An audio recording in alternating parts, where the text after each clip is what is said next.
50%.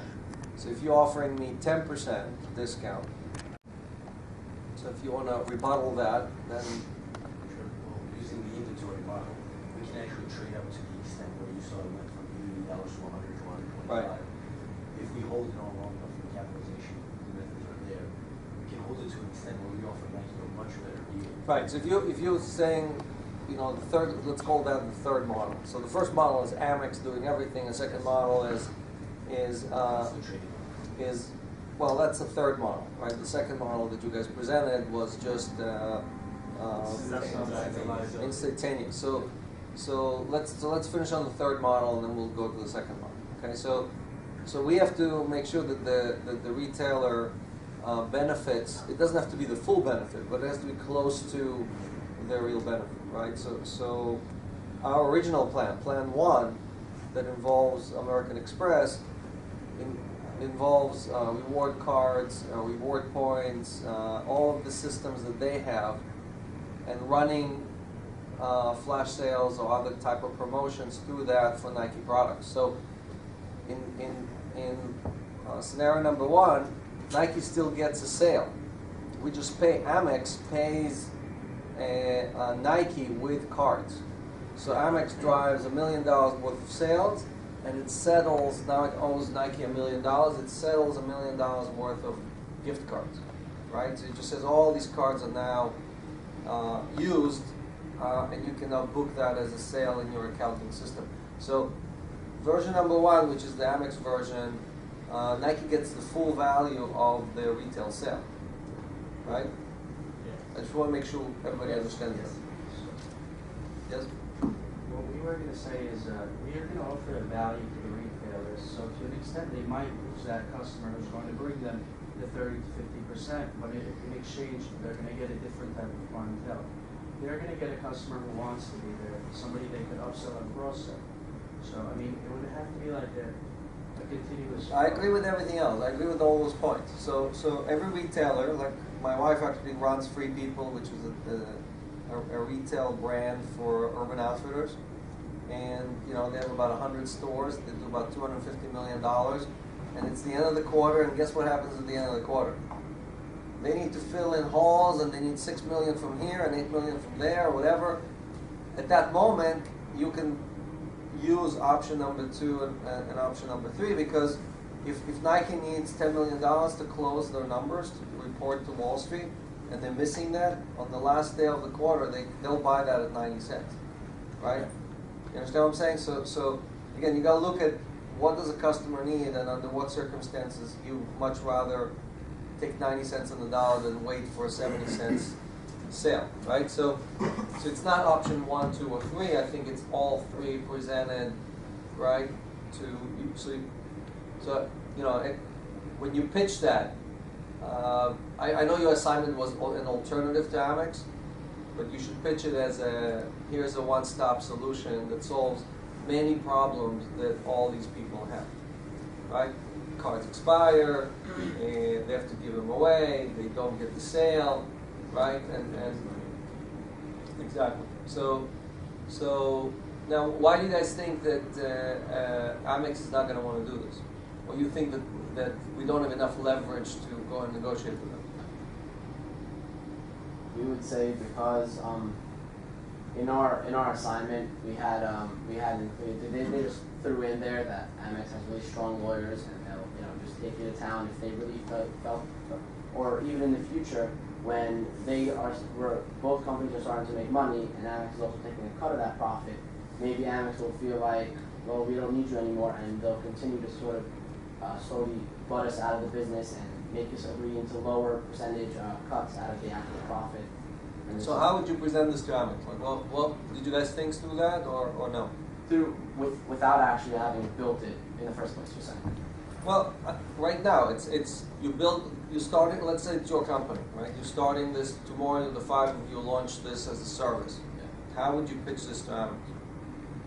Under the second and third model, we wouldn't, but under the first, we would talk about the increased penetration into smaller stores, which they're looking to do. Because the smaller stores might say, oh wow, if we can get new customers from Nike and Macy's, if we can show people that we have the good product, we can actually, you know, sort of steal customers from there that actually, Does Amex have all of the vendors that we need?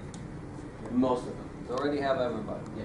right? So they would have, I don't know anyone that doesn't accept Amex. Like if you're really in the Yes, United sir. States, if you're in sales, But if they wanted to get into the smaller stores, all right, so every year there's $100 billion worth of cards that are issued, right? What percentage of that is Amex? probably 90%. No, it's actually a very small percentage. Most vendors issue it either themselves or through a bank, No. through Yes. First Yes. Data or somebody like that. So Amex actually has a very small market share. It's 20 or 25% of the gift card business. So do they want a bigger percentage? Yes. They've been at it for 50 years. They didn't start this yesterday, right? So after 50 years, they've penetrated 25%. So the pitch is, with this, you can get to 50, 70, maybe even 90%, right? How? Because is there any merchant that's not going to want to accept cards from other vendors? No. Is there anyone that they don't want their cards to be issued, but they want to accept everybody else, right? Because everybody wants wallet share, everybody wants foot traffic to their stores, right? And you may not be able to buy anything. I mean, there are no women here, but every woman that you know, including your mother, has several gift cards in that wallet. And if her husband gets a gift card, she takes it, she puts it in a wallet, and it's ready there to be acquired in case I'm going to need to go to the Gap, or I need to go to Old Navy, or whatever, right? So, but it doesn't help Macy's, it doesn't help Nike, it doesn't help anybody else. So enabling that, because her credit cards are maxed out, and she's thinking about rent or the mortgage, and she's thinking about the food that she has to buy, right? 80% of shopping is happening by women, not by men, of the actual dollar spending, the free dollars that are available. So the decision is made by a woman, not a man. So you need to, that's another thing, right? You got to look at all these things.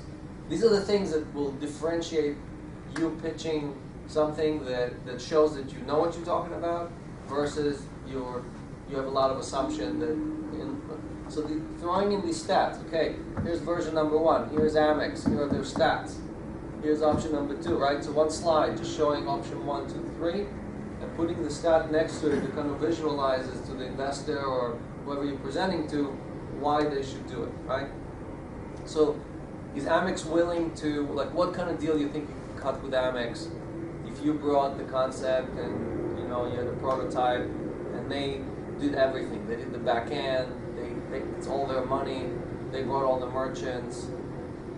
Well, I think we would be satisfied with 2.75% because we'll be facilitating more and more transactions. Yeah, they're not gonna want to just take Whatever it a is. swipe fee, right? They're gonna want this. Part of They're gonna want to own the whole thing. And you don't want them to own the whole thing. So what's a viable deal? What do you think is a what deal?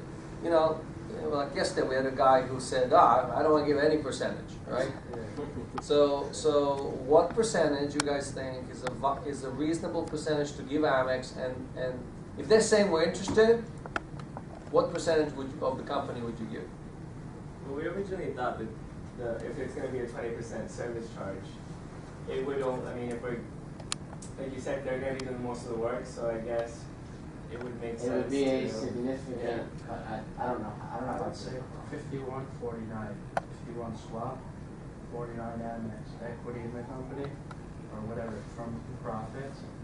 So, if anything were to happen, we still retain equity in the company. We could decide to go with somebody else to back us. Okay, that's a great start. I'm not sure they'll go for it, but it's a great start. They're putting all the money here, and they're probably going to put development resources and everything else. They're going to want more than that. So they're probably going to want 70, 80%, but they'll put 10, 15, $20 million into the business, right?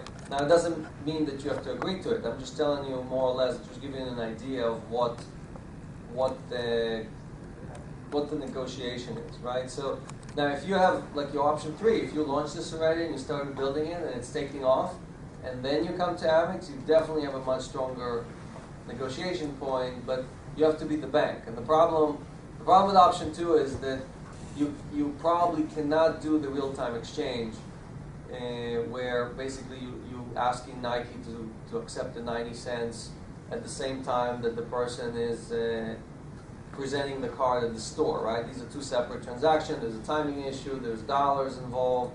So you're always going to have float, negative float, right? So the problem with this business is the more successful you are, the more what? The more money you need, right, to run it. So if you have $1 billion worth of people that came, you launch this with Macy's, let's say, right? I already spoke to Macy's. They want to launch this immediately in all the stores. Okay, so 600 stores, several million people visit every day. Okay, can you do that? Can you find an investor that will give you enough money to do the back end? I think you can do it. I don't know if we made this clear enough, but before we even launch or before we even agree to team up with any of these companies, they must sign an agreement with us that at the end of the quarter, at the end of the month, however we want to do it at the end of the day, at that very second, they must pay 90 cents on the dollar for their own card. So there's no way To replenish all of this, so you're not stuck with inventories. Yes, we're never going to have a case unless the company. Okay, but how many brands do you think, if you wanted to launch with Macy's, how many brands do you need to have signed up to launch? What's the minimum number of brands that you think you will need to have? Well, literally minimum 2, but. Oh, and is it practically? 40, 50 retailers to be good. Yeah. Yeah. Well, 40 or 50 retailers, that would mean that at least half of the people walking into Macy's that want to use the service won't be able to use the service because their cards would not be acceptable because you haven't signed those guys yet. So would Macy's launch a service where half of the cards are not acceptable? No. So you need a lot of work up front, which, again, if you did this with Amex, right, they do it all for you because all these people are signed up already. All they have to do is send everybody an email and say, oh, by the way, we have a new program. All you have to do is not do anything. You can start accepting cards from all the vendors, right? So to launch this as a third option, you really need a tremendous amount of infrastructure that very few companies have, right? And these companies know that they're the very few that have it. So, right? So could you launch this with Visa, MasterCard, or any of the other, or Discover card, for example? They don't have a bank. But I mean, Well, they have thousands of banks behind them, They don't right? have their own bank. Their own bank. Right. So how do you partner with, let's say, Visa? If they already have these relationships with these specific retailers, we could use Visa and some other just pool of money to do the first fronting, and then they would do sort of all the client relationships and the physical swiping of the card, and they do the tech development and all that. Right. But again, as a small company, Yeah. you cannot take on 20 challenges. Like if you're going to take the challenge of enabling all the stores, and you're going to take the challenge of solving all of who pays whom and managing which cards are valid and all, and you're going to take 3 or 4 other challenges, the money and all that stuff, this venture will never make it.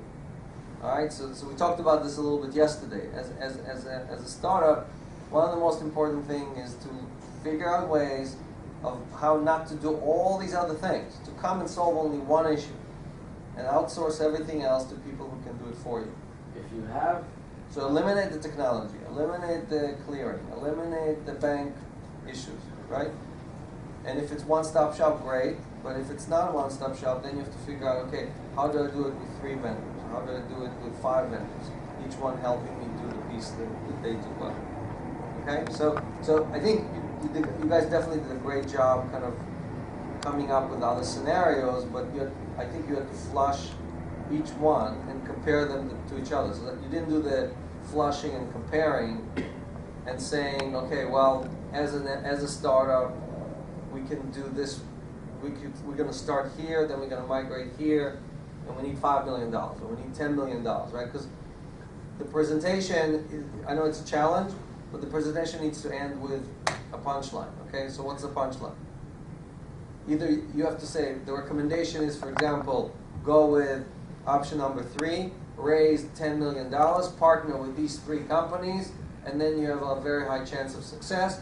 After you launch, go negotiate with Amex, right? That would have been the punchline, right? So you're missing I think again, you did very well, and I don't know if you had enough time or whatever, but you did very well in the first part, but you didn't flush it to, okay, right? This is what we're supposed to do. All right, how much time do we have? All right, so let's flush Amex. I feel that you guys are negative on Amex for no reason, right? In a way, did you read any news about Amex?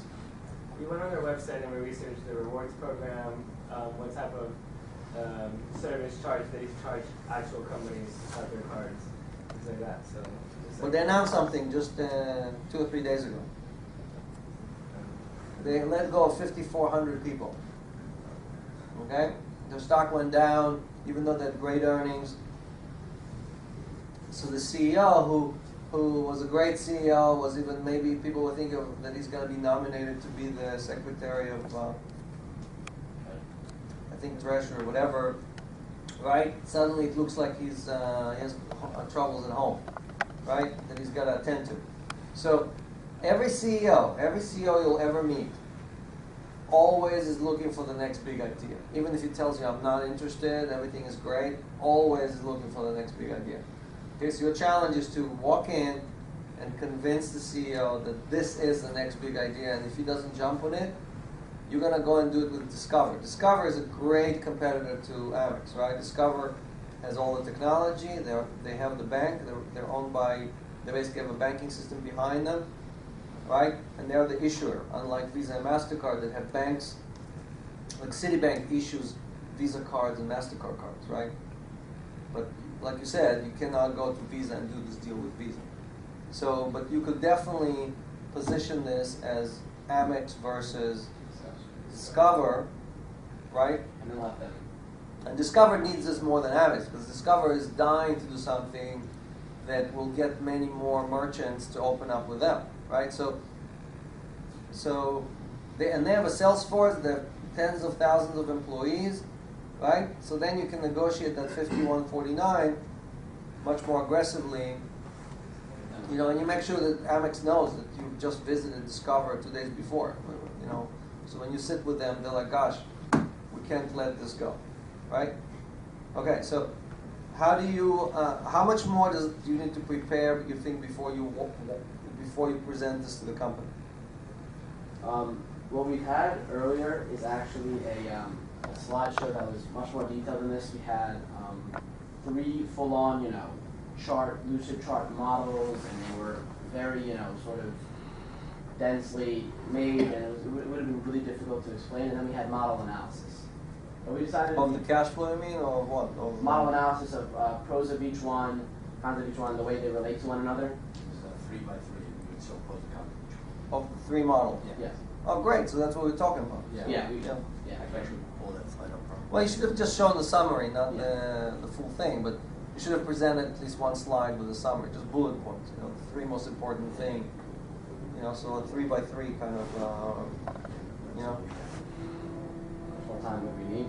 I think if we wanted to go ahead with this, we have to connect all the 3 models and figure out how one model would work greatest with either wherever we want to go, with Discover or American Express, and see how they would provide value to this and how we would provide value to that.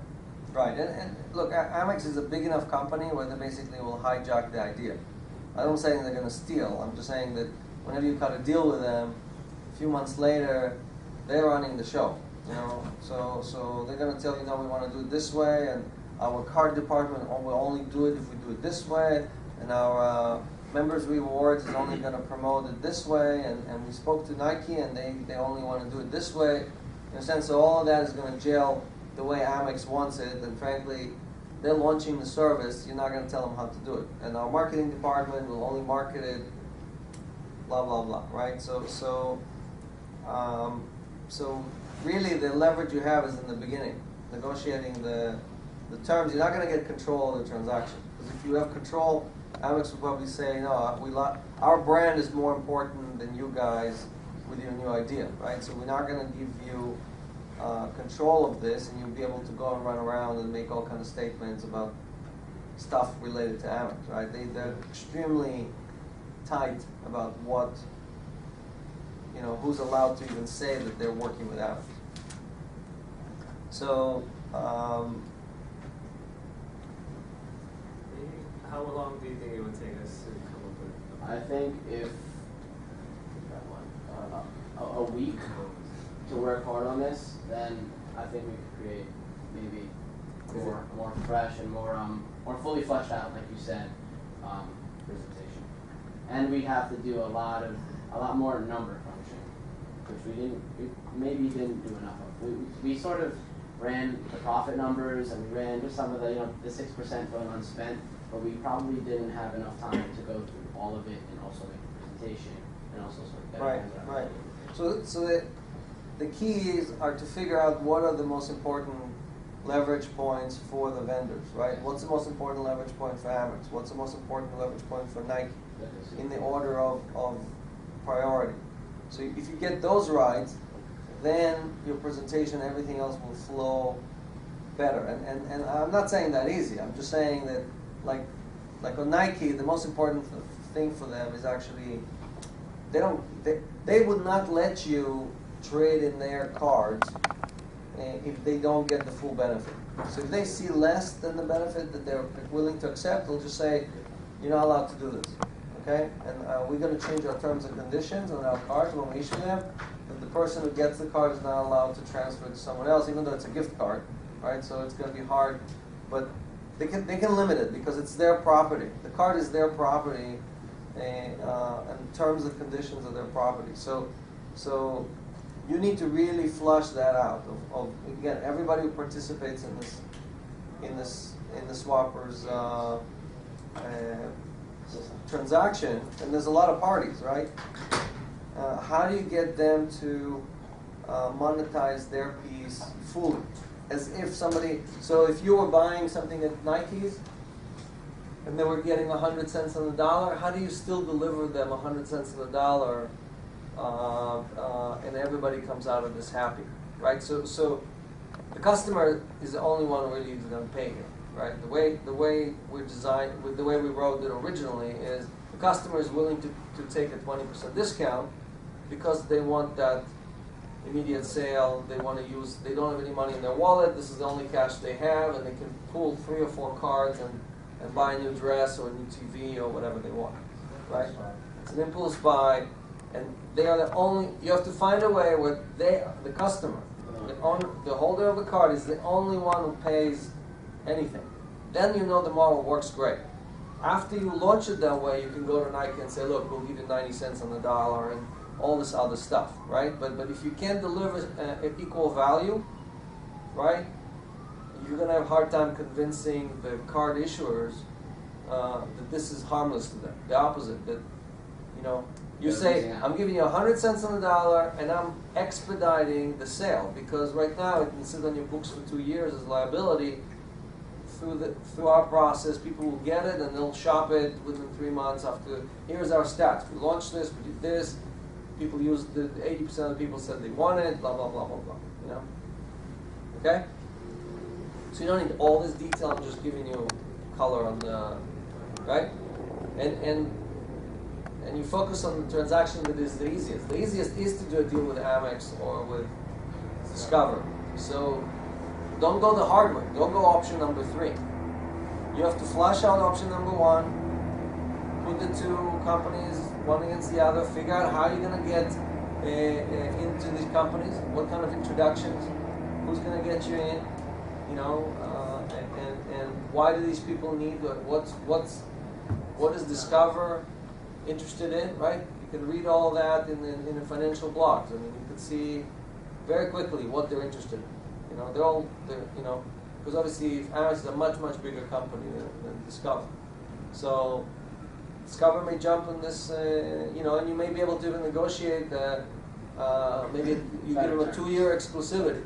No, I'm saying you give Discover a 2-year exclusivity after which you're allowed to launch this also without for somebody else, right? It all depends on how much leverage you have in the discussions.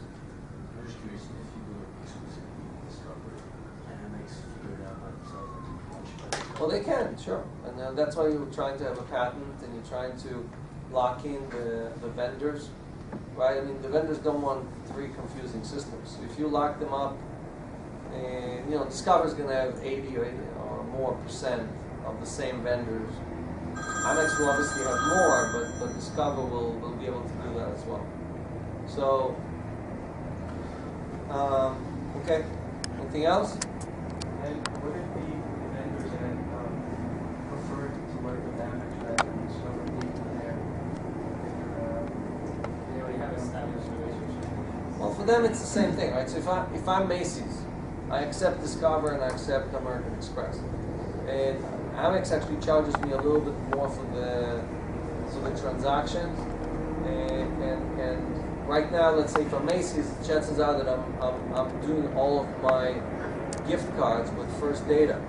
Now, a very important piece here that we didn't talk about is partial exchanges, right? I mean, you only demonstrated full exchanges, but let's say you have a $200 card and you're only buying $50 worth of merchandise, right?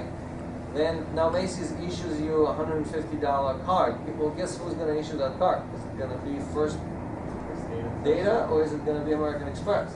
So a big business for American Express that they're very interested in is issuing all these new cards and stealing market share because they get the float, right? I mean, they collect the money. They charge the merchant immediately, but the card is open on the Amex books, not on the Nike books, not on the Macy's books. For them, it's a sale, right? We thought it would be more beneficial to work through First Data because aside from Amex wanting to get into the stores, First Data is the one who handles all the logistics behind the gift I cards. understand, but my point is that a selling point for Amex is to steal business from First Data. They definitely want to steal business from First Data. They just don't know how. So by walking in, creating this convoluted system, it's convoluted. There's no question about it. You have to very clearly show them the benefit, right? So you got to look at these benefits. So what, I have it on the chart, right? But it's not listed as a benefit. So you got to actually create a very nice listing of saying, okay, Amex, here are the benefits that you will get by doing this, and here are the benefits to the merchant, and here are the benefits to everybody else, right? So that's not, you have to spend more time showing the benefits of to all the participants. So I can just show you what we had before. Yeah, put it up. We'll put it on the. I actually need that guy. Does anybody have a pen drive? 'Cause Yeah. I didn't have it. When you go to a website and you're about to check out, you can put your credit card, Or a gift card. or it would say pay with any gift card. Put your own card. Right. See the exchange value difference. And you still need to validate those. You still need to go to First Data and see it, say, Back-end process, yeah. is my card working? Is this card valid? And if there's any credits, Amex would love to issue those credits in Amex gift cards, right? That's one of the biggest sell point for them, right? That most people are not going to buy the entire value.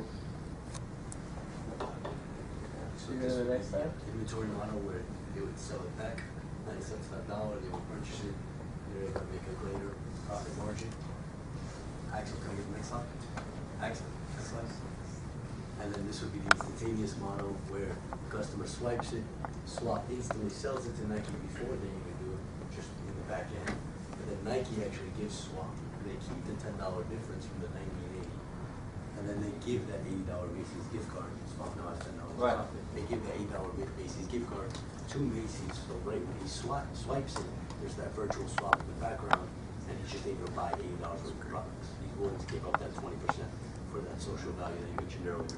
And then we get Nike gets $10, so it's a benefit for them, and Swap gets $10, so it's a benefit for them. And this is without using it. Right, so you have to think about logistics as well. So the hottest thing right now is NFC, right? NFC? Yeah. Near-field communication, and then you just click. So what's the problem with NFC? No one wants to use it, right? I mean, did anyone here in the room use the NFC? It's not as Because powerful. swiping your credit card or having a barcode on your phone and showing that at Starbucks is good enough, right?